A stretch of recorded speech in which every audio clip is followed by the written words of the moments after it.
This is a question from BRS Gross Anatomy 7th edition.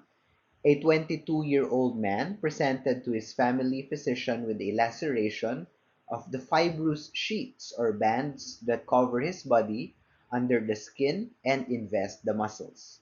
Which of the following structures would most likely be injured? A. Tendon, B. Fascia, C. Synovial tendon sheath, D. Aponeurosis, or E. Ligament. The correct answer is B. Fascia. The fascia is a fibrous sheet or band that covers the body under the skin and invests muscles. As for the other answers, tendons connect muscles to bones or cartilage.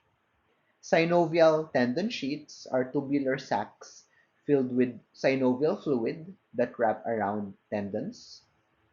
Aponeurosis are the means of origin or insertion of flat muscles, and ligaments connect bones to bones or bones to cartilage.